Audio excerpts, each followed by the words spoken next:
welcome back to my channel. I cannot believe this is the last video of 2018. I don't know where this last year went, but I thought it'd be super fun to do a colorful eyeshadow look for New Year's Eve, and I'm using the Jamescharlescasting palette. I've had so many requests from you guys to do another tutorial using my palette. Thank you so much to all of you who have recreated the last look I created and tagged me in photos of Instagram. It's been so fun seeing your guys' recreations and also seeing how you guys like changed it up too from what I originally created. So thank you guys to all of you who have recreated my look. This is honestly pretty similar to the last one.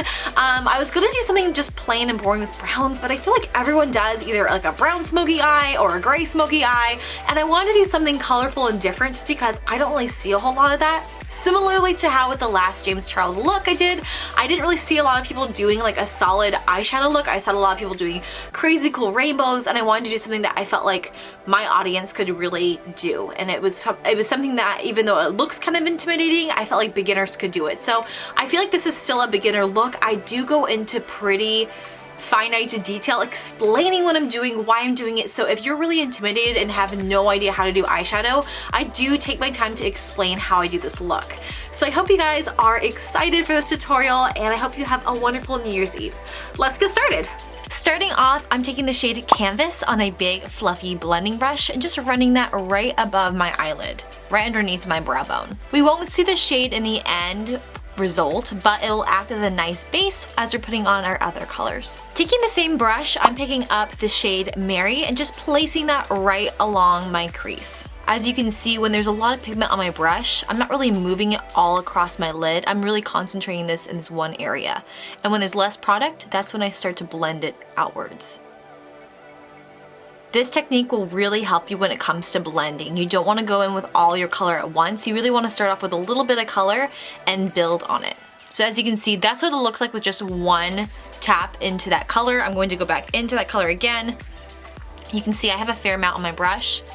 I'm just going to start lightly moving that around. I did pick up more than I wanted to this time. That's okay. Just remember to keep a really, really light hand with this. If you push down, it's gonna be really hard to blend out. Since my eyes are hooded, I'm kind of doing this right above to kind of make my crease stand out more. And then I don't want us to be too curved. So what I'm going to do is kind of bring it outwards. And it's okay to take your time with the blending. That's the most important part. I'm going to tap into that one more time just to kind of deepen this up. And then we can move on to the next shade. So if you ever get frustrated the first time you put this color on, if it's the first time going the shade, it doesn't look as softly blended, it's okay. You might just want to go in a couple more times. Just remember that whenever you dip into the pan, you don't want to press down too hard. You want like the smallest amount since these shadows are really pigmented. And it's a lot easier to blend when there's less color and pigment on your brush. I'm taking a Sephora Pro 27 brush. As you can see, it's still pretty fluffy, but it's not as big and fluffy as the last brush. And I'm going to dip into the Love That shade. Again, very pigmented, but just taking the smallest amount. I'm going to start really working that right in the outer corner of the eye. So since there is a lot of pigment on this brush, we don't want to be too crazy with this. We want to be really careful and precise when it comes to our blending. I think it's the biggest problem that beginners make is that when you're, and me especially, this is something that I need to work on, is just being really precise and having patience. You don't want to take this color and go all the way across the lid. It's going to look kind of muddy towards the end. So when there's more pigment, you want to be really careful, really precise. And I am pressing really softly. You can tell because if I was pressing hard, it would look like this. But you can tell it does not change the shape of my eye at all. Actually, you can see better from this angle. The brush is barely touching my eye. So I'm taking that first brush again, even though it has a little bit of color on it, and I'm going to use that to kind of blend out and blend those edges. I'm actually going to pick up the smallest amount of 518 on my brush now and just use that to softly blend out those edges. I'm just putting the tiniest amount on the tip and not holding it straight down like this. I'm kind of holding it at an angle and just running it along the eye. And just to help blend it out a little bit more, I'm taking the shade B, which is that bright yellow color. Again, taking the smallest amount and just running that right along that edge. I don't want this color to really show through. I'm just really using it to make it look softly blended and give it more of an ombre look. Starting to build some of the purple color in the middle of the eye. I'm taking the shade Single. I'm packing quite a lot of this on this brush. With some of the more pigmented colors, you don't really want to blend them out because they'll blend out to look like they're not really there. So if the shadow is more pigmented, what I'm going to do is just kind of just tap that and press it onto the lid. As you can see, it's really not that colorful the first time, but you can really build it up to be pretty colorful. And we still have a couple more shadows that we're going to use to blend it out. So if it's not perfect, don't worry. And to blend it out, taking that fluffy blending brush again, just cleaning up some of those edges. Taking another small pointer brush, and I'm picking up the shade Escape. Packing that right in the outer corner. You can start to buff it in, but because this brush is denser, it's really easy to just build color, and once it's in there, it's kind of hard to blend out. So I'm going to blend it out with that purple brush. And I'm also picking up a little bit more of Love That on that pointer brush, just to blend those two purples together. Feel free to add color where you see fit and add in color where you feel like it's maybe too blended out. So I'd say it's looking pretty close to what we have on the other side. So now I'm taking my Smoldering Satin Glitter from Stila. It looks like this. I think they're called Glitter and Glow eyeshadows. This is actually one of the ones when they first came out, they called it Magnificent Metals. I think they changed the name. But I'm taking this color. It's kind of a nice, it's like pink, but it's also kind of silvery. I'm going to start packing this right on the inner corner of my eye. The best technique for this is to really pack it on in the middle section and then blend it out with your finger. So as you can see, I'm going to really just start in the middle of this section, not towards the purple, not towards the inner corner of my eye. Just start right in the middle when I'm first packing this on. And I am going to cut my crease. I like to keep opening my eyes since I do have hooded eyelids to see where exactly that is. It's pretty easy to go outside your lid.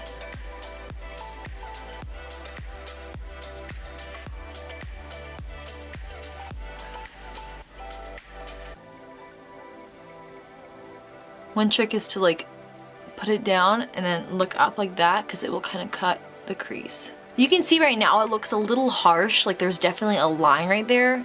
So what I do is I put a good amount there, but I'm going to continue blending it out with my hand.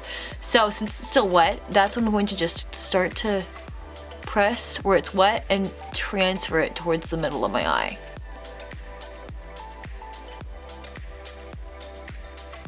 And it's okay if you accidentally blend it out too much, because you can always go back in with more shadows or more of the glitter. Okay, so see how it's a little faded right there? Go back on, press some more of that color, and then blend it out. So we have it covering at least half the eyelid. It kind of gets, it's very pigmented towards the inner corner of the eye, and then it looks softly blended out, but you can still see there's a little bit of a line there.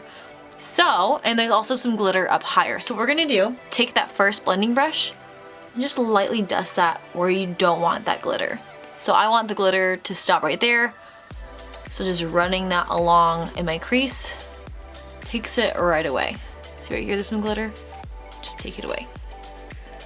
And dipping back into the single shade, I'm going to just lightly pat that right on top of where that edge is. And as you can see, it's doing a really great job of diffusing that color because we're putting a little purple on top of it. And you can do this with any glitter.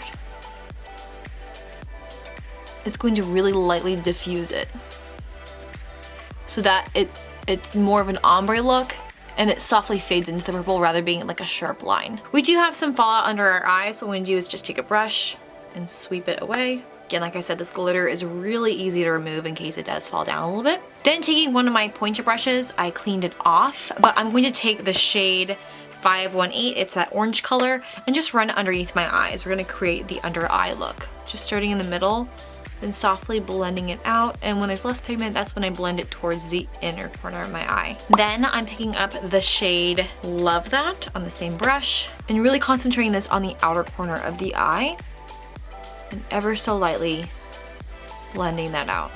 I want the majority of this color to be on the outer corner of my eye, but when there's less pigment, that's when I'll blend it towards the middle to kind of blend those colors together. The very last thing I'm going to do is take a little bit of that black shade, it's called Spooky, on a thin eyeliner brush.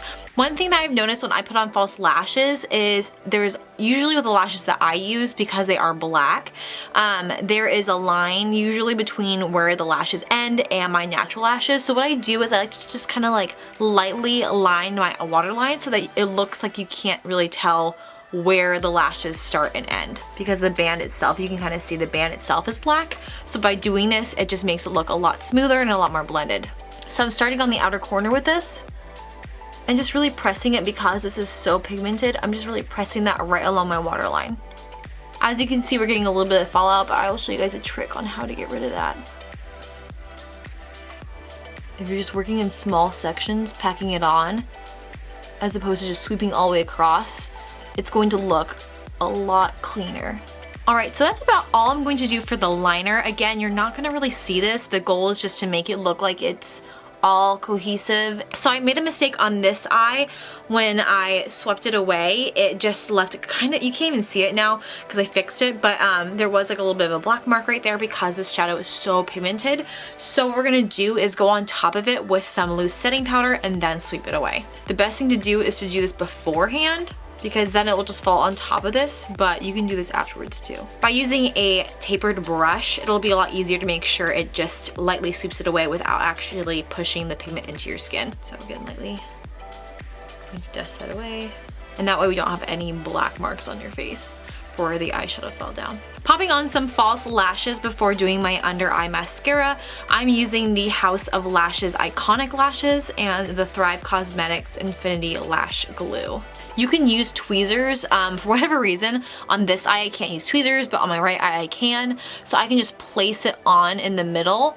But I don't like to have this inner corner go all the way in. I've noticed that it actually hurts my eye if I put it too close to my waterline. So I kind of put them back a little bit. So really pressing that down like that. They're barely on. I'm going to lift up on the end and push that in.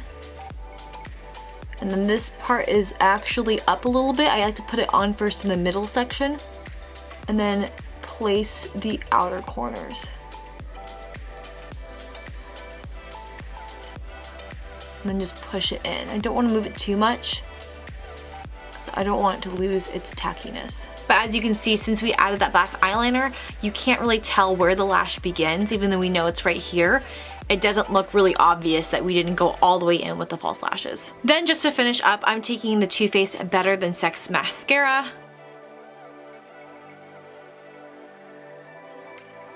So I'm gonna pop on a nude pink lipstick, and then when that's all done, I'll show you guys the finished look. I actually was gonna go throw on like a New Year's Eve outfit, but I really like this shirt with it. Maybe because there's some like warmer tones, but I thought it was kind of fun just to show you guys, like, you could wear this on a fun night out. Like, you don't have to be wearing like a super fun like New Year's Eve sparkly like crazy outfit. Even just wearing a basic tee with some yellow, like, I feel like it still works. So I hope you guys really enjoyed this tutorial. Happy New Year. Oh my gosh, this past year has just been, I feel like, crazy for me.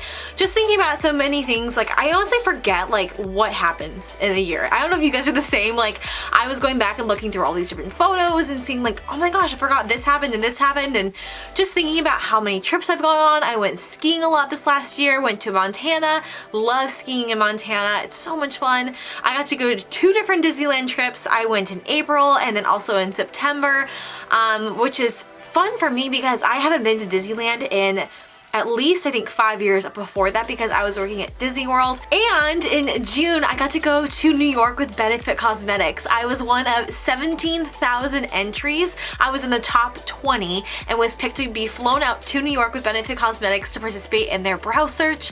It was so much fun. I didn't win, but I did win the Most Spirited Award, which to me meant so much. Winning the Spirit Award was probably one of the highlights of my year, just because they chose me. It wasn't like I won something because I got a certain amount of likes. Like, they handpicked me, and that just made me feel so loved. And I also won another contest with Benefit. I don't think I have anything, you can't really see it, but I'm sitting in a chair. I'll show you guys the room tour. Basically, I won their Halloween contest because I dressed up as a professional, and I won their entire Pottery Barn teen collection.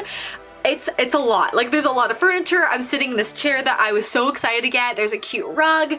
I don't think there's anything like near me right now that I can, oh wait, 1 second. This is the only thing that was near me that I could like pick up and show you guys. But there's this like cute little hair wrap, but everything's like this pink color and it's gold. And my room is already kind of like gold and like pink themed. So like it fits perfectly.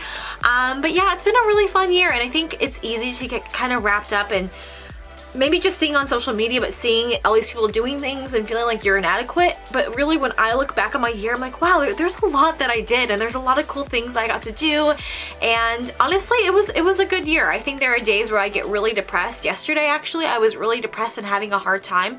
And I think it's really easy to get in that mindset, but I think it's also equally as important to be thankful and think about like all the great things that happened this year, whether it's being able to spend time with family and friends you don't usually get to, or traveling fun places, or meeting new friends. And I don't know, it was a really good year when I think about it. It was really fun, and I just want to thank you guys again for all your support this last year. It's meant so much for me. But yeah, I'm really excited for 2019. I feel like it's going to be an awesome year. What are some things that you guys are excited? You don't necessarily have to have like a resolution. I think sometimes we put a lot of pressure on having a resolution. So if you don't have one, that's totally fine. I don't really have any specific ones other than just to like maintain positivity, love other people, create some more content, and just do everything in life that really just brings me joy and brings joy to other people. I want to keep doing that. So anyways, thank you guys so much for watching this New Year's Eve makeup look. I love you all so much. I hope you have a wonderful and safe New Year's Eve, and I will see you in 2019. Bye!